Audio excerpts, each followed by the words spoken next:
Copa continua, meus amigos. Hoje não tivemos jogos. Quando não tem jogo da Copa do Mundo, é um dia tão triste. Principalmente de domingo, né? Nem está acostumado a assistir jogo aos domingos. E puxa vida, ver uma sequência tão grande de Copa do Mundo. 4 jogos no dia. E aquela loucura. Assistir jogos às 7 horas da manhã. Alguns jogos muito ruins, mas também no dia que não tem, esses jogos ruins também fazem falta, né? Semifinais definidas, né? Ontem saiu os 2 últimos semifinalistas. Na terça-feira, Argentina e Croácia fazem a primeira semifinal. Na terça, às 4 da tarde. Na quarta-feira, às 4 horas da tarde, França e Marrocos fazem a segunda semifinal para definir quem vão ser os finalistas da Copa do Mundo do Qatar de 2022. Já falei em outros vídeos aqui, nós não tivemos jogos emocionantes, maravilhosos, a gente teve poucos jogos agradáveis, né? A gente teve Países Baixos e Argentina nas quartas de final, que foi um jogaço. França e Inglaterra foi outro jogaço.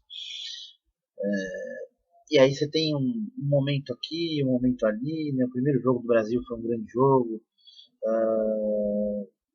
Eu ainda falei no dia que depois da primeira rodada ter encerrado, a melhor partida tinha sido do Brasil entre todas, né? Pegou o adversário mais difícil e conseguiu se controlar bem. Uma Copa cheia de zebra, né? Quem diria Japão bater na Alemanha e na Espanha de virada, né? Marrocos na semifinal, primeira seleção africana no continente africano chegando na semifinal. Tava demorando para isso acontecer. Aconteceu, muito legal isso daí, muito bacana ter acontecido. Despedida do CR7, né? Uma despedida triste e melancólica do CR7 como reserva da seleção de Portugal. Ele que tinha saído do United por causa de ficar na reserva, e aí foi encostado também na seleção portuguesa. Enfim, foi uma aposta do Fernando Santos.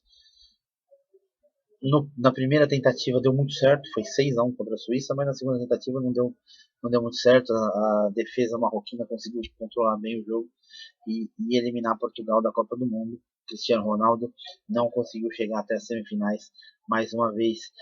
Seria uma final absurda.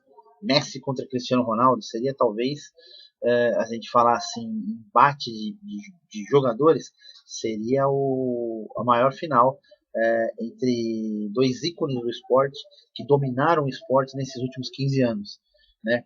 Messi e Cristiano Ronaldo. Mas faz parte do esporte, não deu. Daqui a 4 anos, 4 anos não, daqui a 3 anos e meio, né?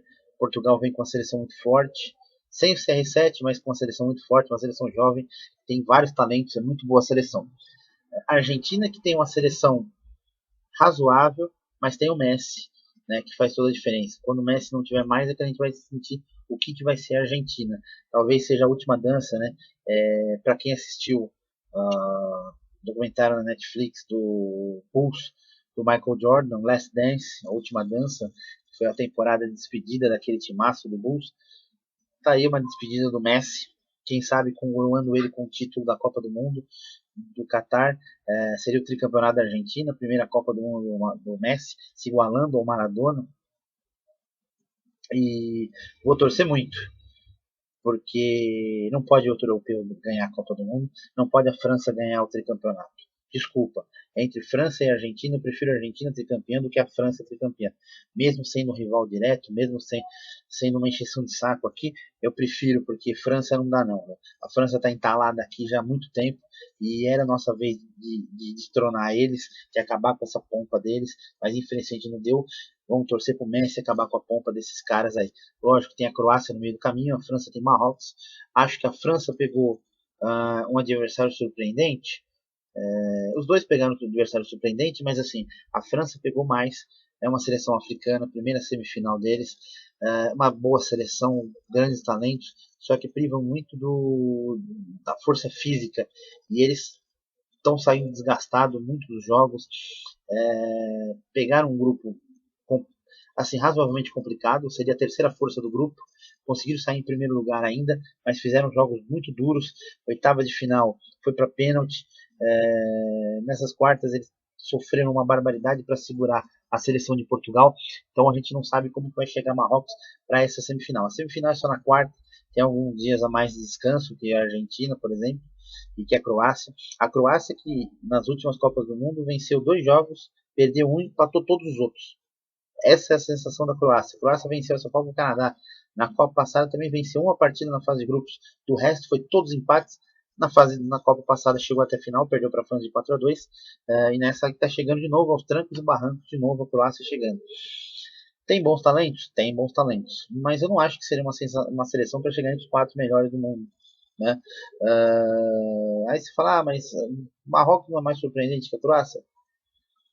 Assim, tava o continente africano merecia uma seleção entre os 4 melhores do mundo já faz bastante tempo. Acho que do final da década de 70 para cá, que os africanos ganharam uma vaga direta na Copa do Mundo e começaram a figurar na Copa do Mundo. Camarões chegou nas quartas de final, Senegal chegou na quarta de final, Gana chegou nas quartas de final, mas faltava um pouco mais na seleção chegar numa semifinal. A gente já teve Nigéria campeão olímpica, Camarões campeão olímpico, já tivemos Gana campeão mundial sub-20, sub-17, enfim, nós tivemos seleções africanas em base ganhando títulos, por que não ganhar uma Copa do Mundo? Acho difícil? Acho difícil. Dos 4, eu acho que Argentina e França estão um patamar acima do Marrocos. Marrocos está um pouco acima da Croácia. Acho que a Croácia é o mais surpreendente. E vou chegar a isso aí, estava no mesmo grupo. Croácia e Marrocos estavam no mesmo grupo. E o Marrocos saiu em primeiro do grupo. Empatou em 0-0 com a Croácia não jogando bem, Marrocos jogou melhor. Marrocos merecia vencer aquele jogo, mas era um jogo de estreia, um jogo nervoso. Foi meio truncado aquele jogo. Marrocos venceu a Bélgica, dominando a Bélgica. A Croácia foi dominada pela Bélgica e segurou o 0-0 até o final do jogo. Então tem essas diferenças. Marrocos segurou a Espanha, né? O Croácia teve que empatar o jogo com o Japão e buscar nos pênaltis. O grande feito da Croácia foi segurar a seleção brasileira, que não segurou, foi um erro individual. Nós vamos falar daqui a pouquinho sobre a seleção da Copa e os próximos passos. Então, acho que as considerações são essas. Para quem eu vou torcer? Já falei, já desde o vídeo da eliminação do Brasil, que eu vou torcer para a Argentina do Messi. Vou torcer para o Messi ser campeão do mundo. Não quero a França campeã do mundo e não quero aquele nojento daquele Mbappé campeão do mundo. O cara tá se achando a última bolacha do pacote depois que o Sheik lá deu um aumento para ele ganhou 1 bilhão por ano. Eu acho isso um absurdo, mas enfim, é problema deles, eles que se virem. Ele tá achando que é dono da porra toda e não é. Nós vamos mostrar isso daí que ele não é. Vai sentir dificuldade com o Marrocos, se chegar na final, não vai ganhar da Argentina. Escrevam aí. Acho que a Argentina passa pela Croácia. Acho que a França tem jogo duro contra o Marrocos. Acho que os 2 jogos vão ser difíceis. Croácia vai jogar na mesma toada, fechado, tentando tirar a velocidade do jogo. Embora a Argentina não tenha uma transição tão rápida assim, a Argentina é mais de posse de bola, mas a Croácia vai tentar dominar o meio-campo como dominou a seleção brasileira. Acho que o Scaloni entendeu a Copa do Mundo. O Scaloni teve sim variações dependendo do adversário, e a Argentina está com mais casca do que o Brasil estava quando enfrentou a Croácia. Acho que a Croácia chegou no limite dela contra o Brasil. O esforço para segurar a seleção brasileira foi acima do normal, conseguiram segurar e agora chegou, acho que, no limite deles. Falando numa possível final Argentina e França, também vai ser um jogo muito duro. Acho que a França vai tentar dominar as ações com os 2 pontas rápidos, Mbappé e Dembélé, só que a Argentina tem um diferencial que chama-se Lionel Messi. Se você deixar ele 1 segundo livre, ele vai criar um salseiro e vai atrapalhar os seus planos. Então, acho que a Argentina bate a França na final, sim. Vai ser uma final legal, vai ser uma final interessante. Sendo a final Argentina e França, a decisão em terceiro lugar passa a ser uma decisão em terceiro lugar bem interessante, né? Porque assim, Marrocos chegou numa primeira semifinal.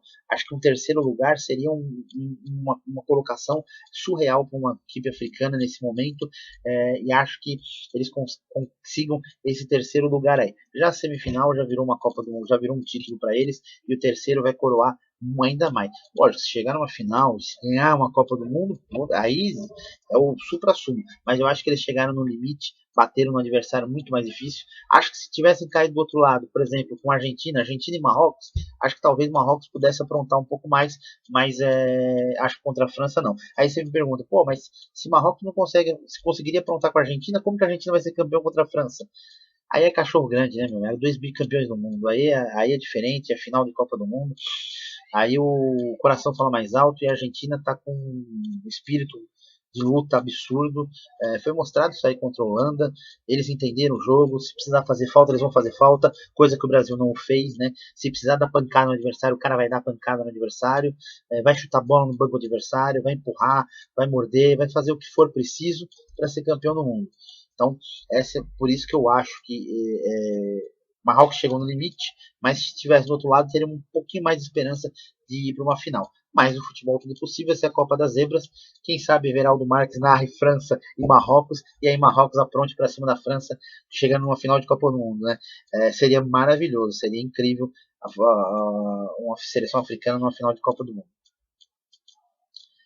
Voltando para a eliminação do Brasil, a gente falou naquele dia, até peço desculpas, o vídeo ficou muito longo. Vou ver se esse vídeo também não fica muito longo, porque já tem 10 minutos de gravação. A gente falou só uma explanação sobre essas semifinais, o que pode acontecer e o que deve acontecer. Mas a gente vai falar do Brasil agora, já com a cabeça um pouco mais fria, mas ainda com muita raiva. Quando eu falo raiva é o seguinte, né? Até falei coisas que não deveria falar, mas enfim, falei, com calor da emoção a gente fala. O Tite enganou a gente. Acho o Tite um bom treinador? Acho um bom treinador. Se você analisar os números do Tite na seleção brasileira, são números bons. Tá? O Brasil não joga bem? Não. Mas nenhuma equipe do Tite encantou.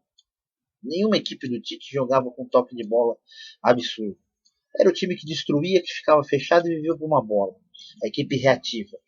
Todos os times dele foram assim. O Caxias foi assim, o Grêmio foi assim, o Internacional foi assim, o Corinthians foi assim. A seleção tinha que ser assim, né? Na Copa passada, ele levou muitos jogadores de sua confiança. E aí nós chegamos na Copa do Mundo com Danilo, com Marcelo, com Fred, Renato Augusto, Tyson, Douglas Costa, Neymar, sem condições de jogo. Dos 23 convocados, 7 jogadores não tinham condições de jogo. Se você levasse o Neymar, que tinha acabado de vir uma cirurgia e estava voltando, lembra que na Copa passada ele quebrou o quinto metatarso do pé há 2 meses da Copa do Mundo. Era o cara da seleção, ele tinha que ir mesmo machucado, mesmo que jogasse no sacrifício. O restante tinha substitutos para a gente colocar no lugar. Ele mesmo assim levou de machucado. Fred e Tyson sequer entrar no campo. Renato Augusto não conseguia jogar 90 minutos. Fez falta naquela seleção brasileira. A gente teve um problema de ter o Casemiro e o Casemiro tomar 2 cartões amarelos e aí o Fernandinho tem que jogar um jogo decisivo e o Fernandinho com todos os problemas que teve na Copa de 2014, isso assombrou ele. O gol contra que ele fez contra a Bélgica voltou tudo à tona e aí ele fez uma péssima partida. Você teve o Douglas Costa, que chegou machucado, recuperaram e se machucou na Copa de novo. E aí você perdeu aquele cara que era 1 contra 1, que fazia a diferença. Você não tinha jogada por dentro, porque você não tinha um meia de criação, né, aquele meia, aquele 10 clássico. Essa seleção também não tinha, mas essa seleção jogou como alternativa com o Neymar por dentro. Então teve uma diferencial esse daí. Você teve na Copa passada o Gabriel Jesus tendo que voltar para marcar lateral para o Neymar não ter que fazer isso daí e sacrificar um jogador que não estava 100%. Então você teve uma série de coisas. O Tite percebeu que Gabriel Jesus e Paulinho não rendiam e ele morreu abraçado com os dois até o final da Copa do Mundo e não mexia no time. Ele perdeu o jogo no jogo que a seleção melhor jogou naquela Copa do Mundo, foi a Bélgica. Foram 2 lances individuais, uma fusca. O jogo começou, o Brasil para cima da Bélgica, um escanteio, o Thiago Silva a bola, ele entra de joelho mesmo na bola, a bola vai no travessão. No lance seguinte, foi a 3 minutos, 9 minutos, escanteio para a Bélgica, a bola bate nas costas do Fernandinho e entra. Quer dizer, olha que maluquice. Se o Thiago Silva faz 1-0, o jogo era outro. O Tite entraria com aquele né, o empatite, faria aquela paredão amarelo lá e jogaria com uma equipe reativa, que era o que é o trabalho do Tite desde sempre nos clubes que ele passou, a equipe reativa. Então ele faria esse tipo de trabalho lá. Só que tudo mudou o cenário, o Brasil teve que correr atrás. Aí teve o lance do Fernandinho, que o Fernandinho não deu a pancada no Lukaku, né? A gente teve um problema no 90 que o Dunga não conseguiu dar pancada no Maradona. O Maradona fez o que fez. Aí o Fernandinho não deu a pancada. Dessa vez o Casemiro não deu a pancada. Ele não queria ser expulso, não queria bater num amigo dele, nem ser expulso para ficar fora de uma semifinal. Então deixa todo mundo fora da semifinal, que é melhor. Aí é bacana, aí é legal. E eu gosto do Casemiro, acho um baita volante. Mas pisou na bola nesse jogo aí. Enfim, mas a gente vai chegar nesse jogo aí. Isso o Tite não tinha 2 anos, não chegava a 2 anos do trabalho dele para aquela Copa do Mundo, né? E aí a CBF exigiu a manutenção do Tite e nem acho que estava errado, porque não tinha grandes treinadores também para substituir o Tite. Acho que o Tite chegou por méritos na seleção, pelas suas conquistas, e tinha que ficar. Eu acho que a Copa do Mundo é um negócio diferente mesmo, e é complicado, e esse fator de levar jogadores machucados de sua confiança é que acabaram minando aquela seleção brasileira, não tinha alternativa. E o Tite passou 4 anos buscando um caminho para mudar a seleção brasileira, sabendo que em 4 anos ele não enfrentaria nenhuma vez um europeu, e ele tentou da maneira possível para não acontecer o que aconteceu em 2018. E ele falou, não uma, mas diversas vezes, que ele errou em 2018, que ele demorou muito a entender a Copa do Mundo, que ele demorou muito a mexer na equipe, e a Copa do Mundo é mais curta do que ele imaginava e não deu tempo para corrigir. Quando ele pensou em corrigir, já estava eliminada a seleção brasileira. Então ele falou que não cometeria isso. Ele passou os últimos meses garantindo que ele tinha uma estratégia para cada adversário, que ele tinha variações de jogo, que ele colocaria a seleção armada da maneira que foi para aquele adversário. Então ele vai jogar com o adversário X, ele tem uma maneira de jogar. Se ele vai jogar com o adversário Y, ele tem outra maneira de jogar. Mentiu. A seleção tinha uma única maneira de jogar. Uma única maneira de jogar. Treinador que é pragmático. Ele tirava um ponta e colocava outro. Ele tirava um lateral e punha outro. Ele tirava um volante para pôr outro. Ele nunca arriscou. Ele nunca foi para cima nos adversários. Esse negócio, nossa, ele vai com 4 atacantes? Mentira! E aí ele foi, além de tudo isso daí, o senhor Tite fez uma coisa que ele não tinha treinado em nenhum momento. Para agradar a imprensa e para agradar uma parte de empresários, dirigentes, enfim, ele inventou colocar o Vinícius Júnior na ponta esquerda, e aí ele não podia tirar o Paquetá, então teve que inventar o Paquetá de segundo volante. Paquetá não rendeu nada nessa Copa do Mundo, vinha jogando bem na seleção brasileira e não rendeu absolutamente nada porque jogou fora de posição. O seu Vinícius Júnior é um bom jogador? Sim, é um bom jogador, mas ele mais perdeu bola do que ganhou. Quando tinha o Alexandro, a seleção segurava um pouquinho mais, porque o Alexandro marca mais. E ele conseguia ainda segurar um pouco mais isso aí. Mas quando entrou o Alex Telles e quando entrou principalmente o Danilo, que não estava 100% improvisado na esquerda, já começou as complicações porque o seu Vinícius Júnior não conseguia bater com o lateral de frente. Ele não conseguia fazer essa jogada. No 1 contra 1, ele não ganhou todas as bolas. Ele perdeu a maioria das bolas, né? Então, isso aí foi um diferencial da seleção. A seleção jogou praticamente toda a preparação da Copa do Mundo com Neymar, Rafinha, Richarlison e Paquetá, e aí ele teve que recuar o Paquetá, colocar o Neymar no meio, encaixar o Vinícius Júnior para agradar a imprensa, agradar algumas pessoas, e isso aí também custa caro. Quando você não tem treinamento para isso, custa caro. Tele Santana sabe muito bem disso, né? Em 82, a seleção que encantou o mundo. Por que aquela seleção era uma seleção fantástica? Primeiro lugar, você não tinha nenhum brucutu na seleção brasileira. Nenhum brucutu. Todos os jogadores daquela seleção punham a bola no chão. Segundo lugar, durante a preparação da Copa do Mundo, entre o final de 80 e o meio de 81, o Brasil fez uma série de amistosos na Europa. Bateu a Itália na Itália, bateu a França na França, bateu a Alemanha na Alemanha.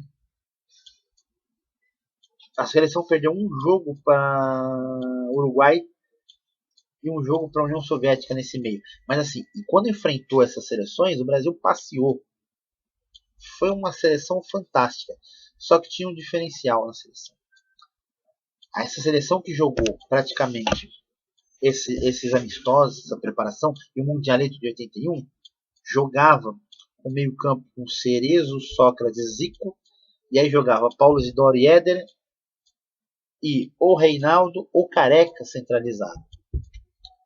O Reinaldo não tinha 100% de condições de jogo já há bastante tempo, e o Careca se machuca na preparação da Copa do Mundo já quando o Brasil estava na Espanha, num jogo treino contra uma equipe amadora local lá.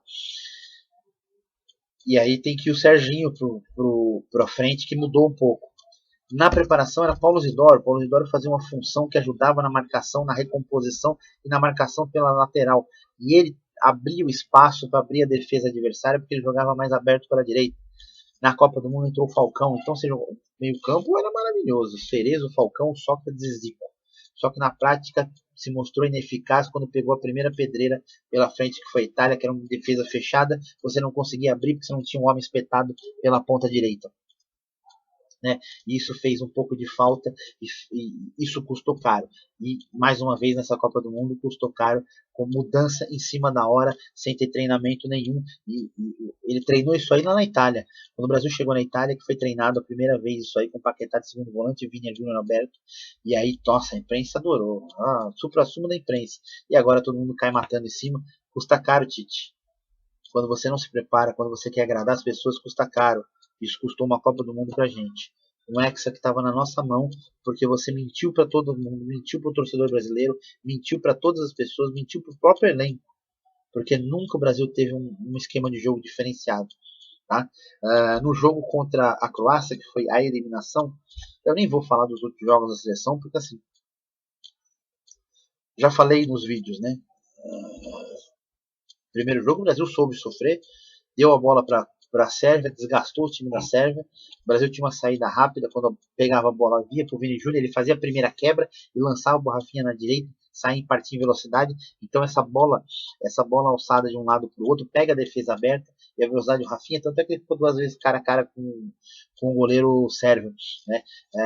Aí contra a Suíça nós já perdemos o Neymar, já não tinha referência, e aí foi um pouco mais difícil. Contra Camarões foi um time totalmente diferente do que se poderia imaginar, um time totalmente reserva. Contra a Coreia, o primeiro tempo absurdamente primoroso, e o segundo tempo o time se poupou, já estava 4-0, não tinha por que realmente fazer 10-0, porque não mudaria em nada o cenário.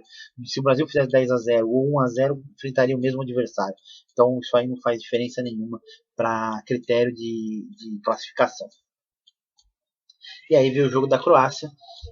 Até no programa do Sport TV, o treinador Luiz Castro do Botafogo estava fazendo uma participação, e aí o Marcelo Barreto, naquele campinho lá com os botões, ele fez a explanação de como jogava a Croácia, e ele falou que um problema da Croácia que jogaria, ele falou, normalmente jogariam com o centroavante, que é o Petkovic, mas ele não jogaria com o Petkovic, ele jogou com outro atacante, o número 9, que agora esqueci o nome, é It também, e era um jogador de recomposição de meio de campo. E aí ele fazia um quadrado no meio do campo e batia com 3 jogadores do Brasil, sendo um deles o Neymar. Então ficava 4-2 naquele quadrado ali. O Neymar não é marcador e não estava em 100% de suas condições. Então batia 4-2. O Brasil foi dominado no meio do campo. E foi dominado assim, sem a Croácia querer atacar, porque a Croácia jogou sem atacante. Né? E a Croácia tirou a velocidade do jogo, ficou com a bola, o Brasil correu atrás da bola o tempo inteiro, ficou jogando os primeiros 45 minutos atrás da bola. No segundo tempo teve que ir para cima, teve que afunilar, teve que subir a marcação, mas estava difícil jogar pelas pontas, porque você pegava a bola e tinha sempre um trio marcando um ponto, e a gente não tinha lateral espetado. Danilo não é um jogador que a fundo o tempo inteiro, que é linha de fundo o tempo inteiro. Ele já não estava 100%, estava improvisado na esquerda. Militão é um zagueiro improvisado na direita. Então você não tinha essa ala para ajudar os dois atacantes brasileiros de ponta. O Vini Júnior não conseguia quebrar a primeira linha. O Rafinha sem velocidade. Aonde estava o caminho das pedras? É justamente nesse meio. Se você colocasse e afunilasse o jogo por dentro, com dois por dentro, poderia abrir espaço, porque você fecharia a linha da Croácia, tiraria a dobra de marcação das pontas e poderia abrir o jogo pela lateral. O Tite não fez isso. Ele manteve o Paquetá, manteve o Neymar, manteve o Richarlison. O Richarlison sentiu a posterior da coxa. O que ele fez? Ele colocou Pedro. Ele tirou o Vini Júnior e colocou Rodrigo. Ele tirou o Rafinha e colocou Antony. E o que mudou na seleção? Absolutamente nada. O Brasil continuava batendo no muro branco e vermelho. O tempo inteiro batendo no muro branco e vermelho. Muro. Quando escapava uma bola, não estava em condição de finalizar. E mesmo assim os jogadores brasileiros tentavam achar um espaço para finalização. E aí paravam no goleiro. Sem fazer grandes esforços, o goleiro fazia as suas defesas. Até que no segundo tempo, o Neymar, na sua genialidade, por isso que o Neymar fez tanta falta nos jogos, e seria muito difícil ganhar a Copa do Mundo sem ele, achou uma jogada por dentro, deu uma quebra de marcação, fez uma tabela com o Rodrigo, fez uma tabela 1-2 no Rodrigo, 1-2 com o Paquetá, entrou, driblou o goleiro. Se fosse outro jogador, chutaria em cima do goleiro. O Neymar não, deu a finta no goleiro e bateu, fez 1-0. Neymar achou um gol por dentro. Aí o que faria para quebrar essa linha de marcação por dentro? O Richarlison sentiu a coxa? Tira o Richarlison, põe o Rodrigo por dentro, tira o Rafinha, põe o Antony, que quebra mais linha do que o Rafinha, ele é mais driblador do que o Rafinha, e você tem uma jogada por dentro. Pô, mas aí o time ia ficar muito solto. Aí você tira o Paquetá e põe o Fabinho, dois volantes, troncudão, lá, fazia aquela linha na frente da defesa e deixava os caras lá se virarem sozinhos. Seriam 4 contra 5 croatas e faria uma diferença grande esses 4 aí lá na frente, mas o Tite não tinha variação, ele não entendeu o jogo nenhum e ele não entende nada, Bulhufas mesmo, mostrou isso daí. O Tite mostrou que é um treinador limitado, vencedor, muito bom treinador, um cara que sabe conversar com o cara, ele sabe agregar o grupo, é aquilo que a gente fala. Fiz curso de treinador, fiz curso de pós-graduação, vi tudo, conheço bastante coisa. Mas uma das coisas mais difíceis que você tem no futebol é justamente você olhar no olho do atleta e convencer o cara a fazer aquilo que você quer. Você fazer isso com um cara é fácil, você fazer isso com 30 é muito difícil. E o Tite tem esse dom, o Tite tem essa qualidade, Felipão tem essa qualidade, Abel Ferreira tem essa qualidade, né? De você conseguir fazer esses caras, pô, eu sou reserva, mas eu sou útil. Mesmo estando aqui no banco, eu vou ser útil para essa equipe. Ele sabe valorizar isso daí, que é o diferencial do Tite. Mas dentro da armação do time, é o básico, arroz com feijão, time reativo, aberto pelas pontas, velocidade, e é só isso. E na hora que precisou de mudança de variação de jogo, ele não tinha nada preparado para isso. Por isso que eu falei que no começo do vídeo que ele mentiu pra gente. Porque ele falou que tinha jogadas preparadas para cada adversário e mentiu. Ele não tinha absolutamente nada preparado para isso. Caiu numa vergonha. Culpa só dele? 90% dele, 10% dos atletas. Várias vezes mostrou, quem quiser ver pode ver o jogo de novo, tem imagens, ele pedindo para os caras voltarem, para os caras fecharem, para os caras descerem a marcação, não subir a marcação. E ele falou isso não uma, foram várias vezes gesticulando e pedindo para voltar a marcação e o Brasil subindo a marcação. Houve um erro, sim, houve um erro. A bola cai no Pedro. É o primeiro contraponto, a bola cai no Pedro. Se a bola cai no Neymar, o Neymar ia pisar naquela bola, ia partir para o confronto 1 contra 1, ia tentar trombar e ia cavar uma falta. Para o jogo, esfriou o jogo. O Pedro foi vertical. Quando ele viu o Fred, o Fred tinha acabado de entrar, estava 117 minutos. 117. O Fred tinha acabado, ele não tinha 2 minutos que ele estava em campo. O Pedro estica a bola para ele, ele conseguiu perder a bola na corrida para um zagueiro que jogou 117 minutos e já tinha vindo uma prorrogação no jogo anterior das oitavas de final. O Fred perdeu na corrida para um cara que estava há 117 minutos correndo atrás da defesa do ataque brasileiro. Tá ok? Aí o Brasil o que fez? Perdeu a bola.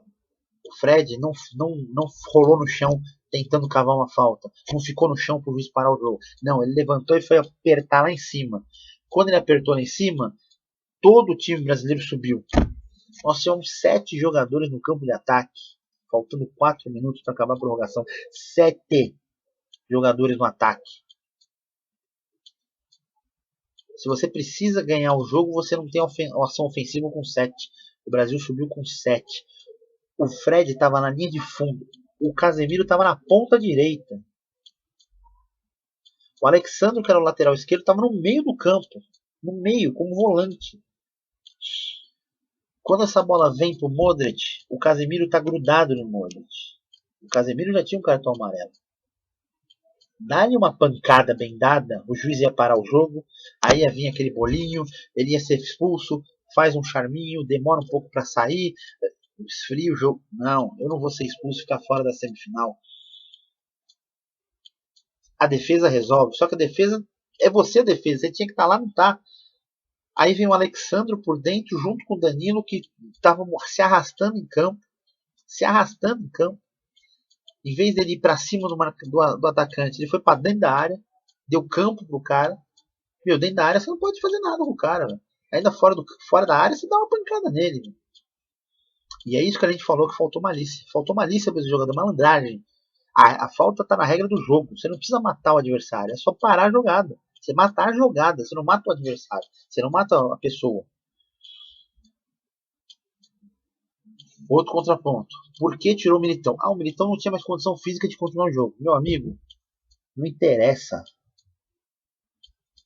Ali só sairia se tivesse morto, se ele tivesse infartado no campo. Não tinha necessidade de você trazer o Danilo, que já também não estava aguentando mais jogar, para jogar numa ponta. O Alexandre, que não tinha condição nenhuma de jogar, ficar aberto na ponta. Então foi um erro geral.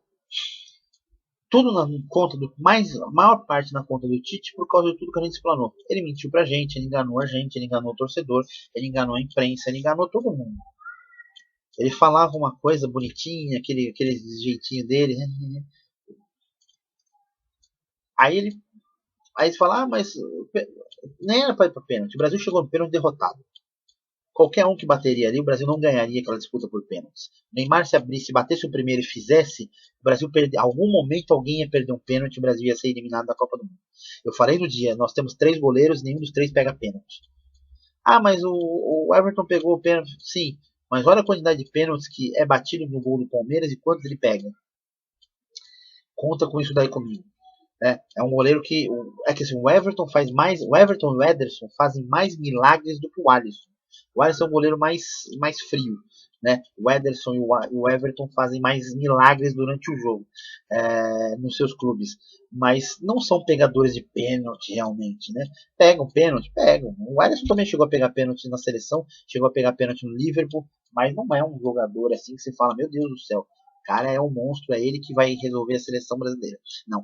E outra, se o Neymar, porque é o melhor batedor de pênalti do mundo, batesse, você tem certeza que ele faria? Você tem 100% de certeza? Mas teria que ser ele bater. Ok, vamos supor que ele batesse o primeiro e fizesse. Você teria certeza que mais ninguém ia perder pênalti? E que o Alisson ia pegar algum? Então eu nem falo dos pênaltis, porque assim, não era para ter chegado no pênalti. O Brasil tinha mais time que a Croácia. Das quartas de final, o confronto mais desequilibrado era o nosso. O Brasil era muito superior à Croácia. Então não tinha a menor possibilidade de chegar a pênalti. Mas chegou, enfim, aconteceu tudo o que aconteceu. E aí vem a pior parte da história. Acaba o jogo, o Tite vira as costas e vai embora pro vestiário.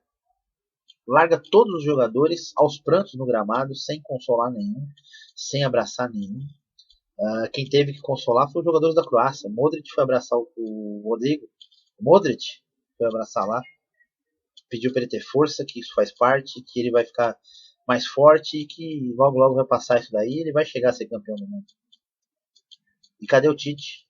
Na hora da decisão, quem vai bater? O Tite não estava na rodinha, o Tite estava de costas no banco de reserva. Ele não participou. O Tite não fez a escolha dos jogadores que bateriam. Foram os auxiliares dele e os jogadores. O Tite não participou, não quis participar. E aí ele vira as costas e vai embora. Na entrevista coletiva falaram. E aí ele veio e falou: você também nunca me viu comemorar um título. Sim, já vi você comemorar título. Já vi você comemorar um gol correndo abraçar os caras.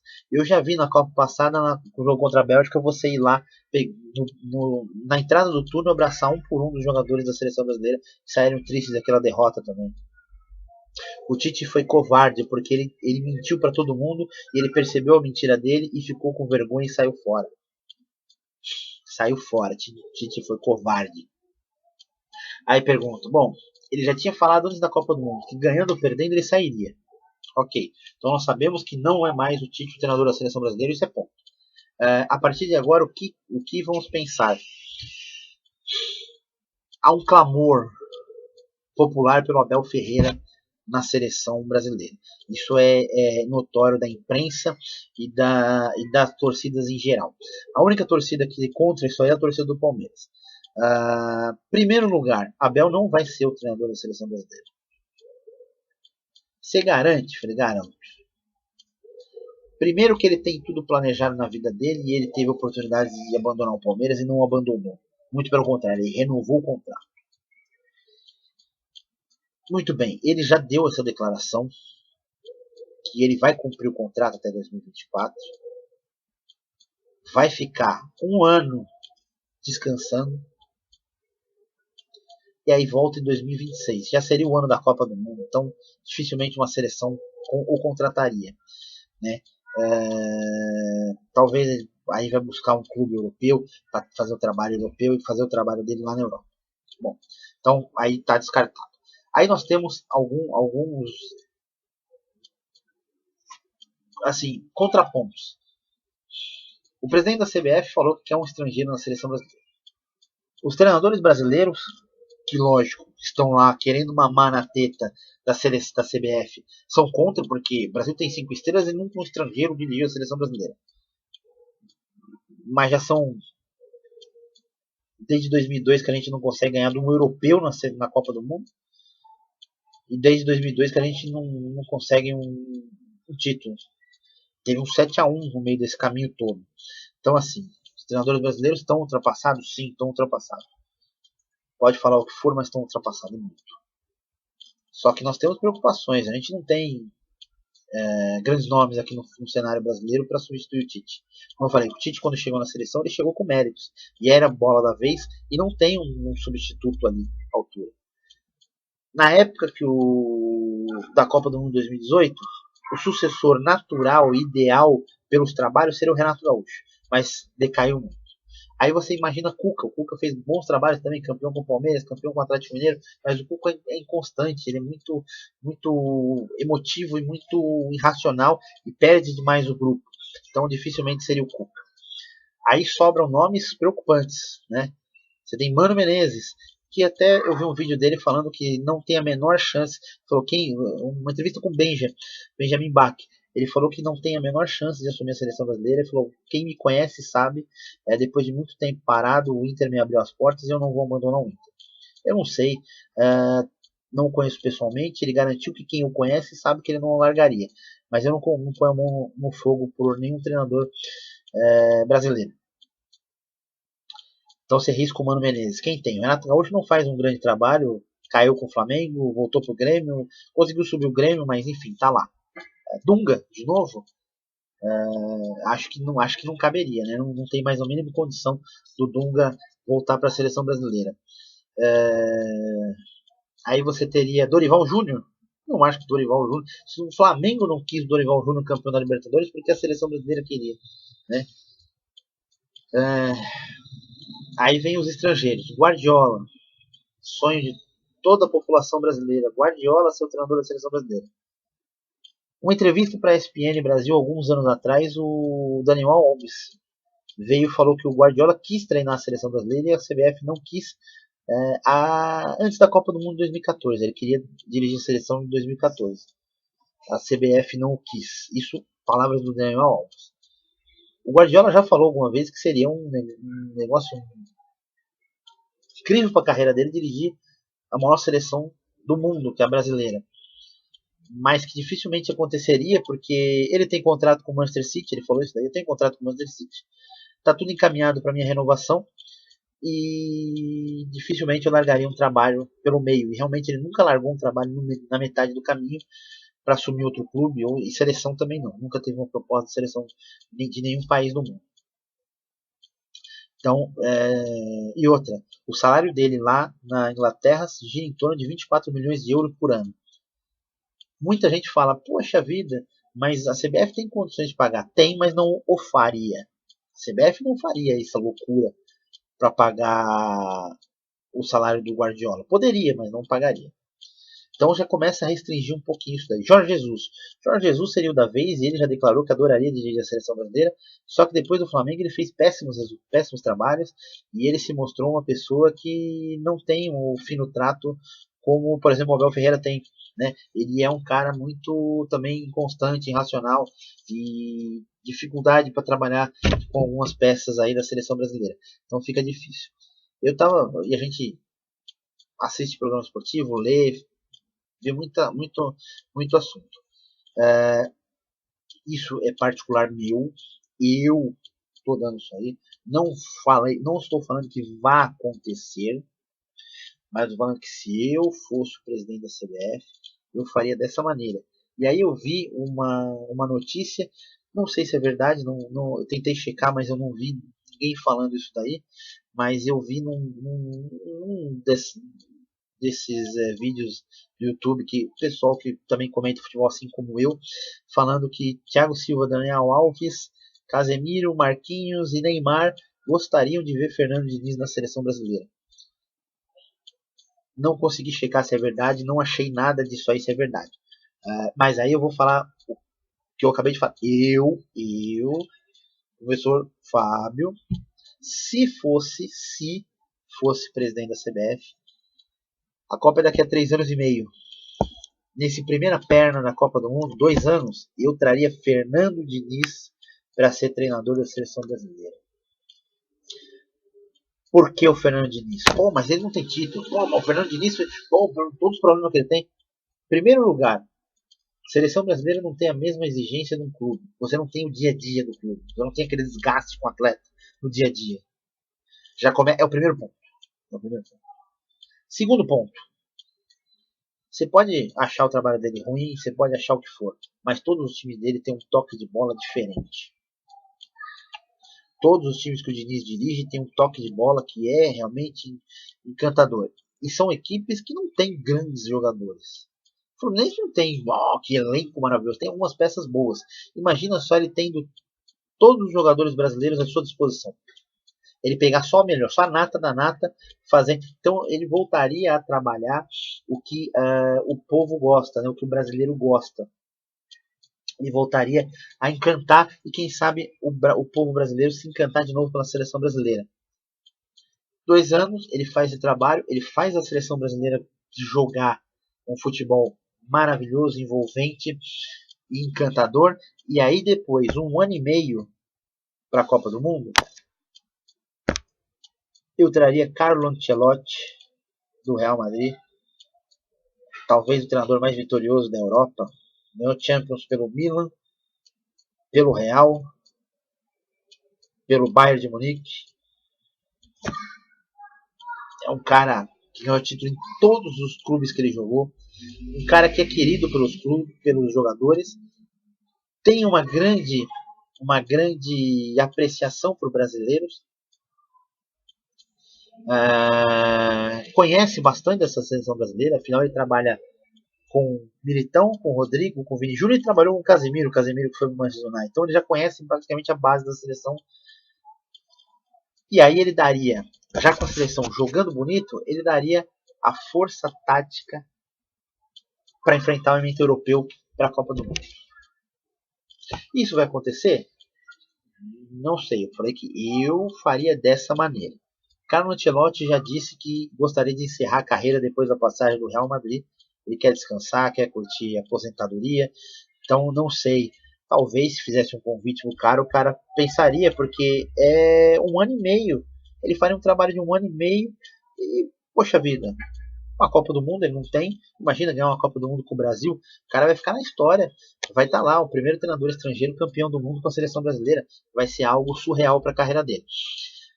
Você acha que a CBF o procura? Não sei, ainda é tudo muita especulação.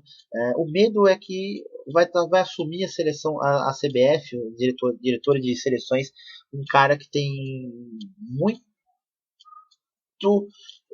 assim, trabalho com empresário, esquema com empresário, isso é muito ruim. André Sanches vai ser o diretor de seleções da CBF, isso daí é preocupante demais, me cheira muita sujeira. A CBF sempre cheirou a sujeira.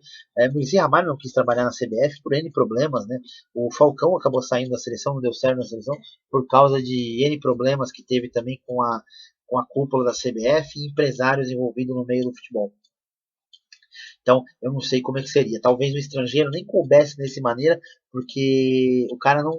Talvez ele não quiser participar nesse esquema de empresários manipulando para convocar jogador A, B ou C para fazer negociação. Balcão de negócio CBF.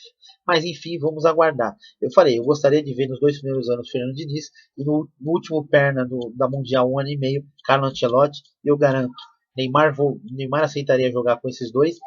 Isso eu tenho certeza absoluta, tá? Que ele jogaria com esses dois, jogaria no mais alto nível, e o Brasil seria campeão do mundo, porque é um treinador europeu que sabe lidar com o brasileiro, já trabalhou com o brasileiro nos clubes que passou, Milan, Real Madrid, no Chelsea, então ele é um cara que conhece os brasileiros e faria um bom trabalho com a seleção brasileira, já pegando um modelo de jogo do Fernando Diniz e ele só montando a tática europeia para bater de frente com as principais seleções do mundo, já que o Brasil vai passar 3 anos e meio, mais uma vez, sem enfrentar times europeus.